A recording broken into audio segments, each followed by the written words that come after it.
Handcuffed on my own ranch while HOA Karen Vivian Wells screamed about vagrant camping laws. She didn't know I'm the county sheriff. Picture this. I'm fishing at my family's lake, cattle lowing nearby, when flashlights blind me. My deputy cuffs me, apologizing, because Vivian in her white Lexus called me a vagrant, filming with a smug smirk. Her taunt? Rules apply to everyone. Rage burned in me. I'm Sheriff Rex Calloway, 8 years strong. Her harassment's now evidence in a federal fraud case. Small towns spill secrets, and Vivian's are ugly. Today, badge gleaming, I'm slapping cuffs on the real criminal. Got an HOA horror story? Drop your wildest Karen clash below. Where are you watching from? Bet your HOA Karen never went this far. Let me back up and tell you how this whole mess started.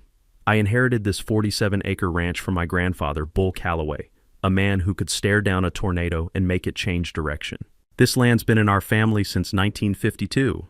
Back when handshake deals meant something and neighbors helped neighbors without asking what's in it for them. The crown jewel? A spring-fed lake so clear you can count pebbles 15 feet down. The smell of mesquite smoke from evening campfires mixed with that clean lake smell always reset my head after a hard week. Been county sheriff 8 years now. Domestic violence calls, meth labs, accident scenes that stick to your soul like tar. By Friday evening, I'm running on fumes and bad coffee. That lake's my therapy.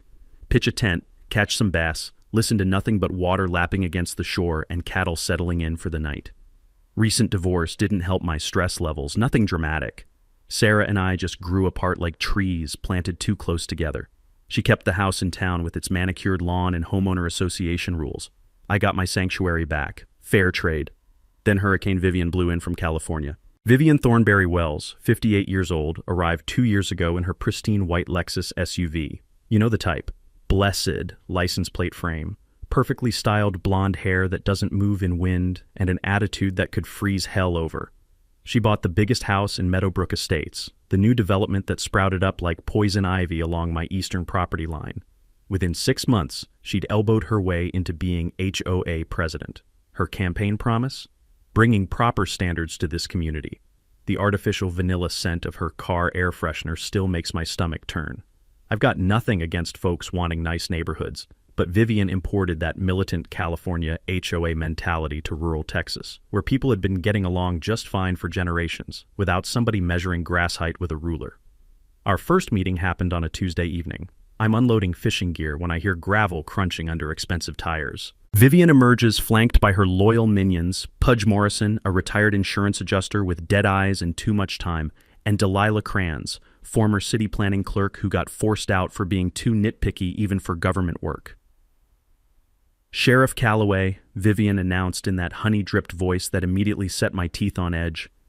We need to discuss your recreational activities. She handed me an official violation notice zip-tied to a clipboard like she was serving a federal warrant. The charges? Unsightly temporary structures and non-conforming recreational activities affecting community standards. $500 fine. 7-day compliance deadline. The sound of that crisp violation paper fluttering in the evening breeze still makes my jaw clench. Ma'am, I said, keeping my voice level, this property predates your HOA by 40 years. I've got the original surveys to prove it. Her smile never wavered. The kind of smile sharks give seals. Paperwork can be complicated, Sheriff. Rules are rules. This isn't the Wild West anymore. Delilah stepped forward, clipboard clutched like a weapon. Wouldn't want any complaints about law enforcement professionalism reaching the county commissioners. The threat hung in the air like smoke from a house fire. Crystal clear. Play ball or they'd torpedo my career. I've arrested tweakers with better people skills than these three. Ladies, I said, tipping my hat with exaggerated politeness, I'll certainly look into this matter. Y'all have a blessed evening. Driving home, I stopped for gas station coffee that tasted like burnt disappointment and wondered what fresh hell I'd stumbled into. Turns out, I had no clue how deep this rabbit hole went. But Bull Calloway didn't raise a quitter, and these ladies were about to learn that some fights choose you whether you want them or not. Within a week, Vivian kicked her campaign into high gear like a woman possessed. I came home from a 3-day camping trip to find she'd been busy as a tick on a hound dog. My phone was blowing up. County Planning Office, Environmental Agency, even the State Water Commission.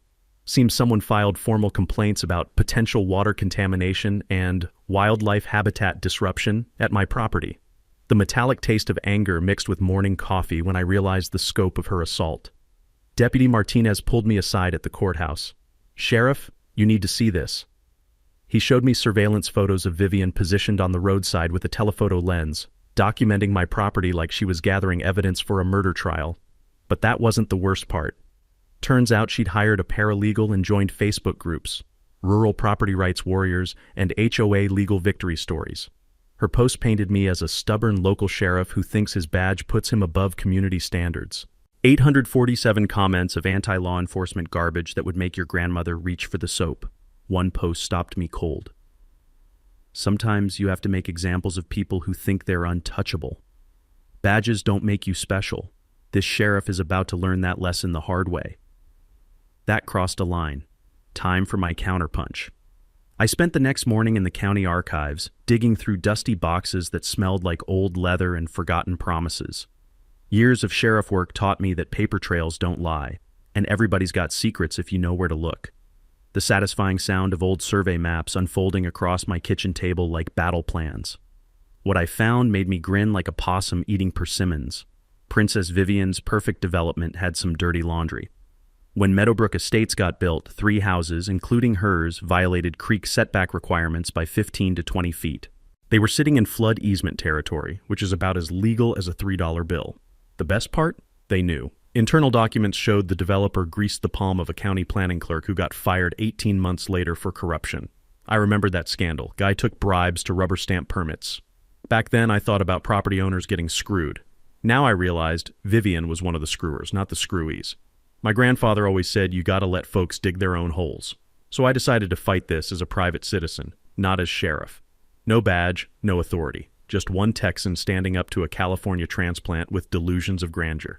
The whole mess became prime entertainment at Marlene's Diner. Small towns love drama, especially when it involves somebody getting too big for their britches. The comforting smell of chicken fried steak and diesel exhaust as the evening crowd rolled in with their opinions. That HOA Lady versus Rex dominated every conversation. Town split predictably. Newcomers talked about property standards, while old-timers muttered about outsiders telling folks what to do. Marlene started an unofficial betting pool. Current odds favored me, but Vivian had deep pockets and California crazy on her side. Gus from the hardware store mentioned she'd tried citing him for parking his work truck in his own driveway. Commercial vehicle violation, she called it. 3 other locals shared similar harassment stories. Pattern emerging. She targeted working folks while leaving wealthy neighbors alone. That's when I remembered something from Police Academy about property law. Texas has strong adverse possession protections. You can't just form an HOA around existing property and claim authority over it. Original property rights trump new community agreements every single time. Wish I'd paid more attention back then instead of thinking about fishing. 3 days later, Vivian proved she wasn't backing down. Her latest Nextdoor post read, "Does anyone know if camping counts as livestock? Asking for a friend?" I had to laugh. Woman was dumber than a box of rocks but persistent as a hungry mosquito. My phone buzzed with a text from Martinez. "Boss, you might want to brace yourself. Word is she's planning something big for next week." Little did I know just how big. Vivian's something big turned out to be a surveillance operation that would make the NSA proud. She organized what she called a Property Standards Committee, basically her personal spy network. 5 Meadowbrook residents got patrol schedules, assigned shifts, and clipboards for documenting my every move like I was running a criminal enterprise instead of enjoying my God-given right to fish on my own land. The unsettling feeling of being watched every time I stepped outside my front door. Ring cameras sprouted overnight like digital mushrooms, strategically positioned on their properties but aimed straight at mine. Technically legal since they were on their own lots, but creepy as a stalker's photo album. Every time I fired up my truck or grabbed the mail, motion alerts probably lit up their phones. Then my own department started getting swamped with calls. 23 reports in 8 days from the same number. Suspicious camping activity, possible vagrant encampment, ongoing trespassing situation. Deputy Martinez, rookie that he is, didn't know it was my property and actually drove patrol checks twice. The irony tasted more bitter than gas station coffee at 3 a.m. Vivian was building a paper trail thicker than a phone book, setting up her public nuisance case. Had to admit, her tactical thinking was solid even if I wanted to arrest her for breathing. But I didn't get to be sheriff by being stupid. Years of law enforcement taught me that people's pasts predict their futures. So I did what any good cop does. Ran Vivian Thornberry Wells through every database I could legally access. What popped up made my jaw drop. 3 previous addresses across California and Arizona. 3 separate HOA disputes. Same exact playbook every single time. Move in, seize control of the board, systematically harass problem neighbors until they sell cheap, then mysteriously those properties get flipped for huge profits. The sound of evidence printing at 2 a.m. in my office told an ugly story. Bakersfield, forced out elderly couple after citing them for excessive religious decorations. Phoenix, drove away single mom with disabled kid through constant noise violations. Each time, properties sold for 20 to 30% below market value to community-minded buyers who just happened to be Vivian's associates. The Phoenix case went to court. Lawsuit filed, settled privately, records sealed tighter than Fort Knox. But sealed doesn't mean invisible when you've got badge access. That's when it clicked like a shotgun shell chambering. This wasn't about my camping or community standards. This was about cold, hard cash. Vivian wasn't just a control freak. She was running a real estate scam with an HOA uniform. I needed perspective, so I drove to Marlene's diner where all the town's wisdom gets served with coffee and pie. "Gus," I said, sliding into the corner booth, "tell me more about those other folks Vivian's been hassling." The smell of bacon grease and honest conversation filled the air as Gus laid out the pattern. Elderly widow whose husband just passed, sudden violation notices about unmaintained landscaping. Young mechanic restoring a classic Camaro, cited for commercial activity in residential zone. Vietnam vet growing vegetables for therapy, agricultural use violations. All got the same treatment. Daily documentation, legal threats, then helpful offers to relocate somewhere more suitable to their lifestyle. "She's picking off the vulnerable ones," Gus said, stirring sugar into coffee black as crude oil. "Folks who can't afford lawyers or don't know their rights." That's when Dr. Reginald Thornberry shuffled over, looking like a man who'd lost a fight with his own conscience. "Sheriff," he whispered, glancing around like his wife might materialize from thin air. "I need to apologize for Vivian's behavior. She's done this at every place we've lived. I thought retirement might calm her down, but money just makes her hungrier." He slipped me a business card for a divorce attorney. Really good lawyer, helped me understand my legal options regarding marital asset separation. Even her own husband was planning his escape route. Walking back to my truck, I texted my old training partner at the state police. "Remember when drunk teenagers were our biggest headache?" "Why? What fresh hell you dealing with now? HOA president running a real estate scam disguised as community improvement? Need backup?" "Not yet, but this is gonna get interesting real quick." Storm clouds were building on the horizon, and Vivian Thornberry Wells had no idea she was about to get hit by a Texas-sized reality check. 3 days later, Vivian proved she had nerves of steel and the common sense of a brick. She discovered I was the sheriff through her spy network, probably Googled my name after someone recognized me at the courthouse. Any reasonable person would have backed down and apologized. Not Vivian. She doubled down like a poker player with a losing hand. "No one is above the law," became her new rallying cry, posted on every social media platform from here to California. But here's where she really stepped in it. She contacted county commissioners directly, demanding I recuse myself from any HOA-related calls, then threatened to involve the state attorney general over conflict of interest and abuse of public office. The bitter taste of stress and too much coffee started becoming my daily breakfast routine. Tuesday morning brought a formal written complaint from the county administrator. Had to meet with commissioners next week to address citizen concerns about impartial law enforcement. Vivian had submitted photos of me camping, claiming I used county vehicles for personal recreation. Complete fabrication, but politics is about perception, not truth. That's when she made her fatal error. The photos she submitted as evidence contained timestamp data proving they were shot from my property, not the public road. Her surveillance committee had been trespassing for weeks, documenting my private life like some twisted reality show. Game on. I started wearing a body camera during all property visits. Learned that from domestic cases where everybody's story changes. Installed trail cameras strategically positioned on my land, aimed at roads and fence lines. Within 48 hours, I struck gold. The satisfying sound of digital cameras clicking as they captured Pudge Morrison, testing my gate lock at 2 a.m. like some wannabe burglar. Then Sarah called completely out of the blue. My ex-wife still had that shark instinct for legal blood in the water. "Rex," she said, "I've been watching this Facebook drama, and that woman reminds me exactly why I escaped California." "How so?" "HOA intimidation tactics. I worked for a law firm handling these cases. Mind if I dig around?" Sarah had resources I didn't. access to civil court databases, property records, legal filings across multiple states. 2 days later, she uncovered the smoking gun. The rustle of legal documents spread across my kitchen table like a treasure map to justice. Rex, look at this. Vivian's brother-in-law owns the mortgage company financing every single distressed property purchase in her previous neighborhoods. Same pattern: harassment campaign, lowball offer, quick sale, family financing, flip for double profit within 6 months. That's when I remembered something from a federal law enforcement seminar about organized crime. When criminal enterprises cross state lines and involve multiple conspirators, federal racketeering statutes start applying. Suddenly, this wasn't just local harassment, it was potentially a federal case. This isn't just about being mean to neighbors, Sarah continued. This is systematic fraud disguised as community improvement. Meanwhile, our little dispute was dividing the county like a Civil War battle line. Local newspaper headline read, "Sheriff versus HOA. Rural rights dispute sparks heated debate." Comments section exploded with over 200 responses arguing everything from property rights to law enforcement accountability. The familiar smell of newsprint and courthouse coffee as reporters started circling like vultures sensing fresh carrion.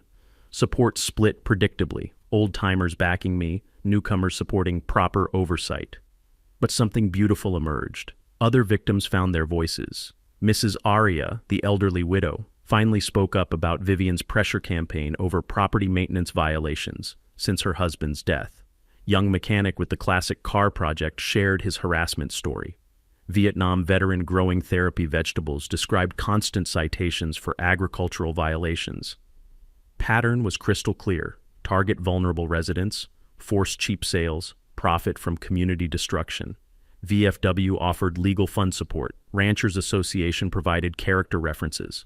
Even some Meadowbrooks residents quietly expressed solidarity, tired of living under Vivian's dictatorship. But our queen wasn't finished escalating. She called an emergency HOA meeting to vote on no confidence in local law enforcement. Her solution? Hire private security to patrol Meadowbrook because current sheriff's department is compromised by personal interests. The metallic taste of pure outrage as I realized she wanted her own private militia. That evening, I reviewed property law from my academy days.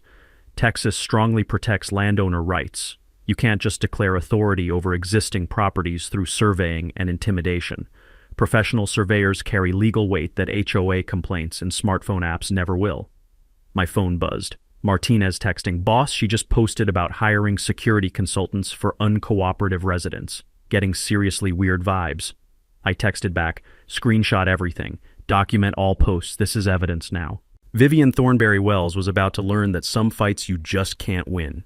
Sarah's breakthrough came at 11:47 p.m. on a Thursday, delivered through a phone call that changed everything. "Rex, get over here now. I found the smoking gun, and it's bigger than we thought." 20 minutes later, I was sitting in her kitchen staring at documents that made my stomach drop. Sarah had called in favors from her old law firm, the one that handled Vivian's sealed Phoenix case. Remember that settlement? Well, sealed doesn't mean invisible when you know the right clerks. The smell of late-night coffee mixing with the rustle of damning evidence spread across her kitchen table. The original Meadowbrook Estates development permit required a 50-foot buffer zone from all existing properties. Vivian's house and 4 others violated that requirement by 15 to 30 feet. But here's what made my blood boil. They knew about it from day one. "Look at these internal emails," Sarah said, pointing to printed communications. Vivian to developer, buffer zone issue resolved through legal channels. Code for, they bought off the planning clerk. The bitter taste of corruption left my mouth dry as desert sand. But that was just the beginning. The real bombshell made me want to start making arrests immediately. "The bribe was temporary," Sarah continued, "designed to get construction approved until statute of limitations expired. Problem? They miscalculated Texas law. Buffer violations can be challenged for 10 years, not 7. So if anyone orders a new survey, 5 houses get demolition orders, property values crash, and since Vivian concealed known violations when she bought, she's facing federal fraud charges." That's when her real motivation crystallized like ice forming on a windshield. If my property ever got developed or surveyed, it would automatically expose the violations. Vivian needed my land either empty or under HOA control to prevent that discovery. Her harassment wasn't about camping. It was about preventing a property survey that would destroy her criminal enterprise. "She's perfected this scam," Sarah said, pulling up records from California and Arizona. identify properties that could trigger regulatory problems, harass owners into panic sales, buy through shell companies, then eliminate the threat through control or development. The sound of my grandfather's voice echoing in memory. Some folks will steal your land with a pen instead of a gun. The Arizona couple's story finally made sense. Their property bordered a development with zoning violations. Vivian harassed them for 2 years over fabricated violations, bought their land for 60 cents on the dollar, then immediately had it rezoned to protect her investment. Rex, this isn't harassment. This is systematic theft using HOA authority as legal cover. Sarah spread out financial documents showing connections between Vivian and every community buyer who purchased harassed neighbors' properties, shell companies, family trusts, business partnerships. All roads led back to the Thornberry Wells crime family. She's not working alone. Brother-in-law handles financing. Cousin manages flips. Husband's medical practice provides startup capital. It's a full family operation.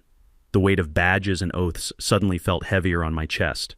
Conservative estimate, $2 million in profits across 5 years in 3 states. That's just what I can document. My phone buzzed.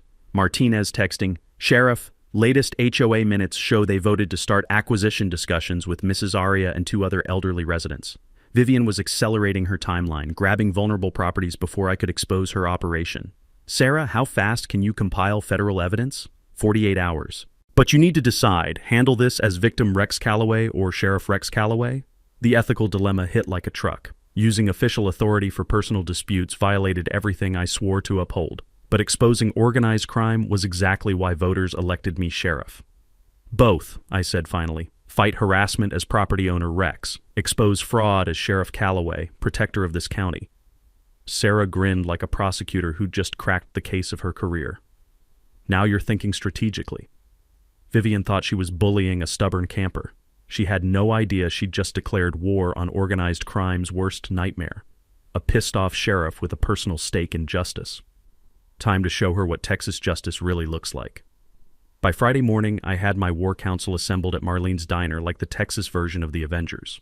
Sarah arrived first, briefcase loaded with legal firepower and that shark smile she gets when smelling blood in courtroom water. Deputy Martinez rolled up in civilian clothes, laptop bag over his shoulder, looking more like a college kid than the tech wizard about to destroy a criminal empire. The familiar comfort of bacon grease and honest coffee filled our corner booth as we spread out for battle planning. Gus locked the hardware store early to join us, bringing 30 years of local intelligence and a serious grudge against outsiders telling Texans how to live. Marlene herself pulled up a chair, notepad ready. That woman collected secrets like other folks collected stamps, and wasn't shy about using them for righteous causes. Last through the door was retired Sheriff Kowalski, my old mentor who'd forgotten more about corruption cases than most prosecutors ever learn. White-haired, eagle-eyed, and meaner than a stepped-on rattler when criminals hid behind badges or authority. "All right, troops," I said, laying Sarah's evidence across the table like military maps. "Here's the war we're fighting." Our strategy fell into place like dominoes finding their perfect pattern. Sarah would handle financial investigation, tracing every dirty dollar through Vivian's network of shell companies and property flips. Her paralegal background and legal connections meant accessing records that would take official channels weeks to subpoena. The satisfying click of calculator keys as she ran numbers on HOA fund theft that made my jaw drop. "Rex, they've stolen $47,000 from their own community members," she announced. "Used HOA dues to pay for harassment campaigns, private investigators, even that paralegal research. It's like charging victims for their own torture."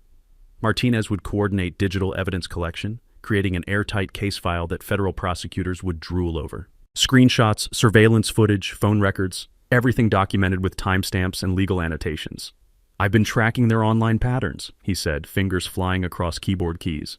"They coordinate harassment through private Facebook groups, share strategies for targeting problem residents, even celebrate successful property acquisitions like some kind of sick game." Community intelligence fell to Gus and Marlene, who between them knew every family secret and financial struggle in the county. They'd identify other victims, document harassment patterns, and organize neighborhood support for our public confrontation. "Mrs. Aria isn't their only target," Marlene revealed, consulting her handwritten notes. "They've got lists, elderly folks, single parents, anyone they think can't fight back. Makes my blood boil." The scratch of pencils on legal pads documenting decades of local wisdom. Kowalski would provide strategic guidance, drawing on his experience with corruption cases that actually stuck in court. His knowledge of county politics and judicial attitudes was pure gold. He knew which judges would be sympathetic and which prosecutors had backbone for taking on organized crime. "Here's what you need to understand about property fraud," he said, stirring sugar into coffee black as crude oil. "It's not about the money, it's about power. These people get off on destroying lives, and they're usually too arrogant to cover their tracks properly." That's when Sarah dropped her biggest bombshell yet. "I found their training materials," she said, pulling out printed emails. Vivian's been sharing best practices with HOA presidents in other states. They've got playbooks for targeting vulnerable residents, step-by-step guides for creating legal harassment, even template letters for lowball purchase offers. The metallic taste of pure rage as I realized this wasn't just local crime. It was a franchise operation. Years of police work taught me that criminals love patterns, and Sarah had found theirs. She explained how county clerk records reveal everything. Property title research shows ownership history, transfer patterns, even suspicious timing that screams fraud. Every transaction leaves breadcrumbs that investigators can follow backward through shell companies to find the real money. Better yet, Martinez added, open records laws mean government communications are public. I can request every email between HOA representatives and county officials, looking for coordination or selective enforcement patterns. The legal angle was bulletproof. When harassment becomes part of systematic property acquisition across state lines, federal racketeering statutes start applying.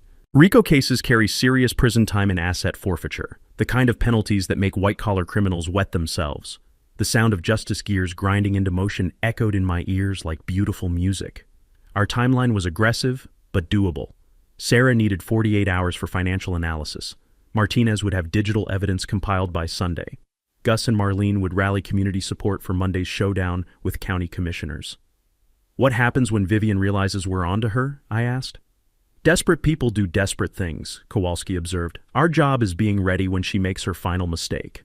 As if summoned by our conversation, my phone buzzed with an unknown number. "Sheriff Calloway, some accidents happen to people who don't know when to quit. Friendly advice." I showed the message to our counsel. Sarah's grin could have powered the courthouse. "Congratulations, Rex." She just handed us evidence of criminal threats against a law enforcement officer. The trap was baited and set. Now we just had to wait for Vivian Thornberry Wells to hang herself with her own rope. Monday morning brought proof that Vivian had officially crossed the line from annoying to dangerous. Martinez called at 6 a.m., voice tight with concern. "Sheriff, someone hit your property hard overnight. 4 slashed tires, gate lock superglued shut, and they left you a present on the front porch." The bitter taste of morning coffee mixed with pure rage as I surveyed the damage to my truck. The present was a dead possum with a note pinned to its fur. "Last warning, smart people know when to quit." Classy, real classy. But vandalism was just the opening act. Turns out Vivian had discovered our investigation through her courthouse spy network. Probably that brown-nosing clerk who'd sell his grandmother's secrets for a $5 tip. Instead of cutting her losses like any rational criminal, she escalated with the strategic brilliance of a cornered wildcat. The ominous sound of unfamiliar engines cruising past my property at all hours, day and night. She'd hired what she called a security consultant. Ex-Houston cop named Burke who got bounced for excessive force complaints. Guy looked like a steroid advertisement gone wrong, driving around in a black pickup with windows darker than his soul. But Vivian's real genius move was targeting my badge directly. Anonymous complaints started flooding state police internal affairs faster than rain in a Texas thunderstorm. Sheriff uses department resources for personal vendettas, unprofessional conduct in property disputes, conflicts of interest compromising law enforcement. Each complaint was crafted just truthful enough to require investigation. Nothing provable, but sufficient to drown me in bureaucratic quicksand while she grabbed more vulnerable properties. The metallic taste of helpless frustration as I realized she was trying to suspend me before our public showdown. That's when Burke made the mistake that sealed his fate. Saturday evening, I'm grilling burgers when this walking muscle farm strolls onto my property like he owned the deed. Bold as a brass monkey, grinning like he'd already won. "Sheriff Calloway," he said in that fake friendly tone bad cops use before things go sideways. "Mrs. Thornberry Wells wants to make you an offer." I kept flipping meat, letting him hang himself with his own rope. "I'm all ears. 50,000 cash. You relocate somewhere more compatible with your situation." Everyone walks away satisfied. When I didn't jump at his generous proposal, his demeanor shifted darker than storm clouds. Course, accidents happen to stubborn folks who don't recognize good advice when they hear it. What Burke didn't know was that FBI agent Patterson had already contacted me about their multi-state investigation. They'd been tracking property fraud patterns across Nevada, Oregon, and Arizona that matched our situation exactly. My body camera wasn't just recording threats, it was gathering federal evidence. The satisfying knowledge that every word was being documented for prosecutors who specialized in interstate crime. But I wasn't just sitting around collecting threats like some passive victim. While Vivian hired muscle and filed complaints, my team was building a prosecution case that would make federal attorneys weep with joy. Sarah had compiled financial evidence showing systematic money laundering through property flips, HOA fund theft totaling over $60,000, and shell company networks designed to hide criminal profits. Martinez traced their digital conspiracy through social media coordination, encrypted communications, and shared strategy documents. These amateurs had been operating so openly they practically begged for federal attention. The steady accumulation of evidence clicking together like puzzle pieces forming a prison sentence. Community support was growing stronger daily. Mrs. Aria found courage to speak publicly about harassment, inspiring 3 other elderly residents to share their stories. Young mechanic with the classic car came forward. Vietnam veteran growing therapy vegetables added his testimony. Pattern was undeniable. Systematic targeting of vulnerable residents for financial exploitation disguised as community improvement. But Vivian's desperation was reaching psychotic levels. She organized an emergency HOA meeting demanding county hire private security because local law enforcement is compromised. Translation, she wanted her own militia to intimidate opposition. The sharp smell of fear mixed with expensive perfume as Meadowbrook residents started questioning their dictator's sanity. Meeting turned into full rebellion. Homeowners demanded accounting for missing funds, questioned harassment campaign legality, and started discussing complete board replacement. Vivian's response? Doubled down on insanity, restraining order requests against me for stalking and threatening.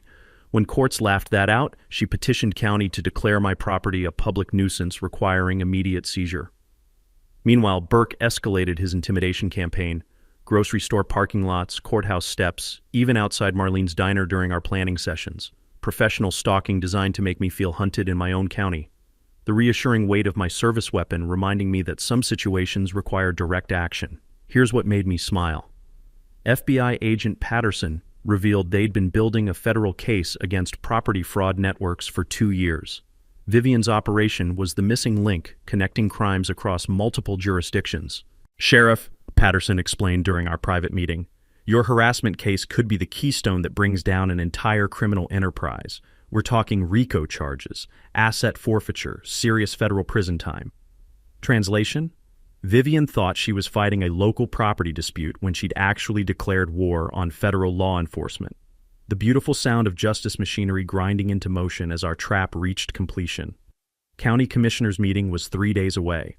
Vivian believed she was walking into her victory celebration where she'd publicly humiliate me and force my resignation. Instead, she was about to star in the most spectacular arrest video Texas had seen since they busted that oil executive embezzlement ring. Sometimes the best revenge is just letting criminals destroy themselves. 3 days before the commissioners' meeting, Vivian decided to go nuclear with a move so spectacularly stupid it belonged in a criminal justice textbook. She called a press conference. Not just our local paper, mind you. This woman convinced Channel 7 News from Dallas to drive 2 hours for what she pitched as David versus Goliath, community leader fights corrupt sheriff. The acrid smell of TV van exhaust mixed with my morning coffee as I watched the media circus set up outside the courthouse. Vivian arrived, dressed like she was auditioning for sainthood. White dress, pearl necklace, enough makeup to stock a department store. The whole production screamed, innocent victim, louder than a fire alarm. Ladies and gentlemen of the press, she began, voice trembling with practiced emotion. I'm just a concerned citizen trying to protect our community from a sheriff who believes his badge places him above the law. She dabbed at non-existent tears while cameras rolled, spinning a tale of harassment and intimidation that would have won Oscar nominations for creative fiction. Mini twist. What made my day was the phone call I'd gotten an hour earlier. Burke, Vivian's hired muscle, had been arrested for drunk driving the night before, and immediately started cooperating to save his skin from both legal prosecution and the loan sharks he owed money to. The sweet taste of irony as her own enforcer became our star witness. Burke had spilled everything, threats against property owners, coordination with harassment campaigns, even details about similar security services he'd provided for Vivian's operations in other states. Federal prosecutors were practically throwing immunity deals at him for cooperation, but Vivian was too busy performing for cameras to realize her world was collapsing. The press conference imploded when Channel 7's investigative reporter, a sharp-eyed woman named Rodriguez, started asking questions Vivian hadn't prepared for. Mrs. Thornberry Wells, how do you explain your HOA spending $47,000 on legal fees while claiming budget constraints for community improvements? Vivian's camera-ready smile flickered like a dying neon sign. Those are administrative matters handled through proper board channels. And what about reports that properties near your development have been purchased significantly below market value after intensive HOA enforcement campaigns? The beautiful sound of lies crumbling under professional journalism. Instead of gracefully ending the interview, Vivian committed career suicide by doubling down with conspiracy theories that would embarrass flat earthers. This sheriff has been stalking me for months, using taxpayer resources to intimidate law-abiding citizens. The corruption probably extends throughout the entire county government. Rodriguez's eyebrows shot up like she'd struck journalistic gold. Those are serious allegations. What evidence supports these claims? I have documentation of everything: surveillance footage, phone records, witness testimony. What she actually had was a fantasy novel written by Burke, who was currently singing federal songs to avoid decades in prison. The metallic taste of watching someone self-destruct on live television made my day complete. While Vivian performed her public meltdown, my team's silent preparation reached its final phase. Sarah had traced financial networks spanning 5 states, revealing over $3 million in fraudulent property transactions. Shell companies, family trusts, offshore accounts. The operation was more sophisticated than most international drug cartels. Martinez compiled digital evidence showing coordination between HOA boards across multiple states, shared harassment strategies, and actual training manuals for targeting vulnerable residents. These criminals had literally written textbooks for property theft. The steady accumulation of bulletproof evidence building toward inevitable justice. Agent Patterson's federal investigation was ready to execute. Simultaneous raids planned across Nevada, Oregon, Arizona, Colorado, and Texas. When they arrested Vivian tomorrow, they'd be dismantling an entire criminal network. Sheriff, Patterson explained during our final briefing, this is going to be the largest property fraud takedown in Bureau history. Your harassment complaint opened the door to prosecuting millions in interstate crimes. Community support exploded after the press conference disaster. Mrs. Aria organized a Support Our Sheriff rally that drew over 400 people. Local businesses donated food, the VFW provided security, and even Meadowbrook residents showed up to apologize for their association president's insanity. The warm embrace of genuine community solidarity washing away months of frustration. Vivian's response to overwhelming public support against her? Emergency motions claiming I was inciting mob violence and demanding private security protection from vigilante justice. Restraining orders multiplied like locusts. Against me, Sarah, Gus, Marlene, even Mrs. Aria for harassment conspiracy. Woman was throwing legal desperation at every available target. The pathetic sound of a cornered criminal running out of tricks and options. Her own family started abandoning ship. Dr. Thornberry filed for divorce, froze joint accounts, and provided federal agents complete access to financial records he'd been secretly maintaining. I documented everything, he told investigators. Kept records of every property scheme, every harassment campaign, every illegal payment. I knew this day would come. Even her brother-in-law, the mortgage company owner, flipped when federal agents threatened RICO charges carrying potential life sentences. Criminal loyalty evaporates quickly under federal pressure. The satisfying sight of conspiracy members turning on each other like hungry wolves. Burke's final revelation sealed Vivian's fate. She'd been collecting blackmail material on local officials, planning to threaten exposure if legal pressure intensified. Federal agents raided her storage unit, finding evidence of bribery attempts, illegal surveillance, and conspiracy to commit extortion. What began as property harassment had evolved into organized crime involving public corruption and interstate fraud. The weight of complete vindication settling over everything we'd endured. Tomorrow's commissioners' meeting wouldn't be about camping rights or HOA authority. It would be the public unveiling of the biggest criminal takedown in county history. Vivian Thornberry Wells thought she was walking into her greatest triumph. Instead, she was about to discover what Texas justice looks like when you mess with the wrong sheriff's family land. The courthouse main hearing room was packed tighter than a Texas honky-tonk on Saturday night. 300 people crammed into a space designed for half that many, with another 100 standing outside listening through open windows. Commissioner Hendricks had moved the meeting to the largest room available, but even that wasn't enough for the crowd this showdown had attracted. The electric tension of anticipation crackling through air thick with nervous energy and cheap cologne. Vivian sat at the front table with her expensive lawyer, looking like she'd dressed for a funeral, which, considering what was about to happen, was probably appropriate. She wore a black power suit and that practiced victim expression she'd perfected for cameras. I sat across from her in full uniform, badge polished to mirror brightness, with Sarah and my evidence binders arranged like artillery pieces. Behind me, the community had turned out in force. Mrs. Aria in the front row, Gus and Marlene flanking her like bodyguards, retired Sheriff Kowalski nodding approval from the back. Media cameras rolled from 3 different angles. Channel 7's Rodriguez looked like a shark smelling blood, while the local newspaper photographer couldn't stop clicking pictures. Commissioner Hendricks called for order, his gavel echoing through the packed room. We're here to address citizen complaints regarding Sheriff Calloway's conduct in property-related matters. Vivian's lawyer stood first, presenting their evidence with theatrical flourish. Photos allegedly showing my abuse of authority, documented complaints about harassment, witness statements from her HOA committee. Commissioner Hendricks, the lawyer proclaimed, no one should be above accountability, especially sworn law enforcement officers who abuse their positions for personal gain. Vivian took the microphone next, launching into her practiced victim performance. I've tried to work within the system, but this sheriff has used his badge to intimidate and harass law-abiding citizens who simply want to maintain community standards. The familiar taste of lies hanging heavy in the courtroom air. Her voice rose with false emotion. If we allow this behavior to continue, what message does that send? That badges matter more than justice?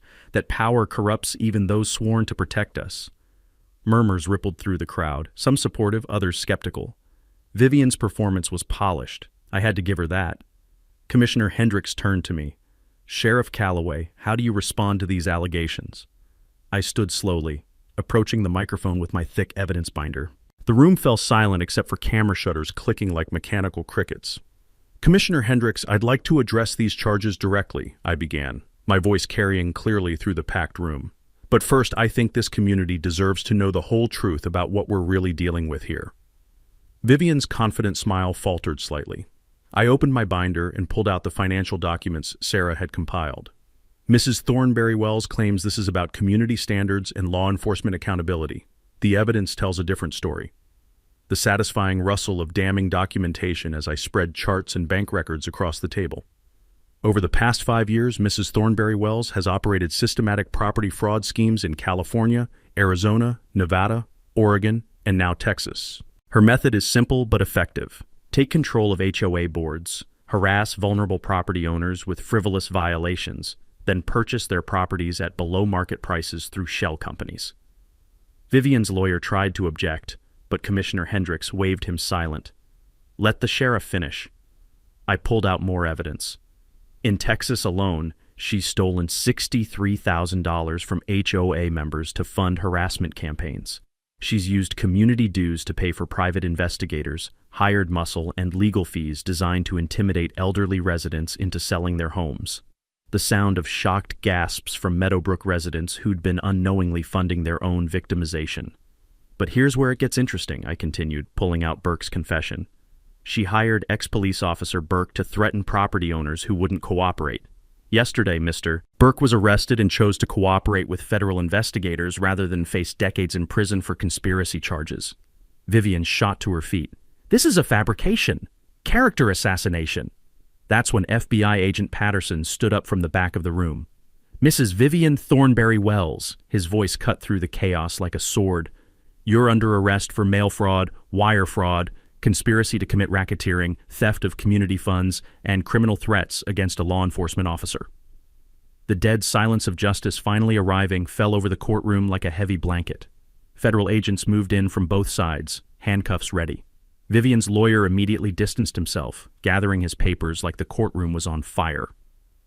You have the right to remain silent, Agent Patterson continued as handcuffs clicked around Vivian's wrists. I strongly suggest you use it. But Vivian couldn't resist one final performance. This is a setup, corruption! You can't do this to me! Commissioner Hendricks banged his gavel. "Ma'am, you're in federal custody. This hearing is concluded." As agents led her away, Burke was brought in already handcuffed, pointing at Vivian for the cameras. "She paid me to threaten him and half a dozen other property owners. Got it all on tape if you want proof." The beautiful sight of criminal conspiracies collapsing under the weight of their own greed. Rodriguez stepped forward with her microphone. "Sheriff Calloway, how does it feel to be vindicated?" "This was never about me," I replied, looking out at the crowd of supporters. "This was about protecting our community from predators who use authority to steal from vulnerable people. Today, justice won." Commissioner Hendricks formally apologized on behalf of the county and asked how we could prevent similar schemes in the future. I suggested stronger oversight of HOA formations, mandatory financial audits, and better protections for elderly property owners. The taste of sweet victory mixed with relief and genuine community pride. The state attorney general's representative announced they were forming a task force to investigate predatory HOA practices statewide. My case would be used as a training example for law enforcement agencies across Texas. As the crowd filed out, Mrs. Aria approached with tears in her eyes. "Sheriff, thank you for standing up for all of us. I was so scared, but watching you fight gave me courage." That made everything worthwhile. Outside, as TV crews packed their equipment, I noticed Vivian's foreclosed house was already being converted into a community center. The irony was perfect, her criminal headquarters becoming a place for neighbors to gather and support each other. The warm satisfaction of justice served and community healing already beginning. Sometimes the best victory isn't just defeating the bad guys, it's showing everyone else that standing up to bullies actually works. 6 months later, I'm sitting by that same lake where this nightmare started, watching the sunset paint water so clear you can count pebbles 15 feet down. Vivian Thornberry Wells pleaded guilty to 8 federal counts and received 5 years in federal prison, plus $127,000 in restitution to victims. Her criminal network collapsed across 5 states, with 12 arrests and millions in stolen property returned to families who'd lost hope of ever seeing justice. Dr. Thornberry donated $50,000 to a victims fund before relocating to Arizona for a fresh start. Burke served 18 months and became a federal witness, helping convict property fraudsters nationwide. The peaceful sound of water lapping against shores where I'd once been handcuffed for camping on my own land. But the real victory was watching our community heal and grow stronger. Our first Unity BBQ drew 500 people from across the county. Mrs. Aria cut the ribbon on a new community fishing pier funded by local businesses supporting elderly residents Vivian had targeted. Families brought kids to swim, veterans found peace fishing, and neighbors who'd been strangers discovered shared values. The joyful sound of children's laughter mixing with barbecue smoke as my grandfather's land became a sanctuary for everyone. Sarah and I rebuilt our friendship on firmer ground than our marriage ever had. She launched a legal clinic specializing in HOA abuse cases, using our experience to help victims nationwide fight predatory boards. "Rex," she said during the BBQ, "we've received inquiries from 12 states about similar fraud cases. You didn't just win a local fight, you started a movement." Legal reforms followed quickly once politicians realized how many voters had HOA horror stories. Our county implemented mandatory oversight for new developments, required annual financial audits, and created automatic state reviews for harassment complaints. The deep satisfaction of permanent change protecting future families from Vivian's brand of exploitation. Property values in Meadowbrook stabilized as residents learned they could govern themselves without tyranny. 5 families who'd planned to flee under pressure chose to stay and rebuild their community spirit. Vivian's foreclosed mansion became affordable housing for elderly residents, while other seized properties were converted into a community center offering legal aid, financial counseling, and property rights education. I started the Sheriff's Youth Fishing Program for at-risk kids, teaching patience, respect for nature, and honest work values. Watching 12-year-olds land their first base while learning life lessons reminded me why this land matters to future generations. The warmth of purposeful legacy work flowing through programs honoring my grandfather's memory. The FBI made our case a national training example. Agent Patterson visits twice yearly to update prevention programs and share intelligence about emerging fraud schemes. "Sheriff," he explained during his last visit, "your fight probably saved hundreds of families from similar exploitation. These predators depend on victims being too intimidated or isolated to resist. Documentary filmmakers purchased our story rights with proceeds funding the Texas Rural Property Rights Legal Clinic.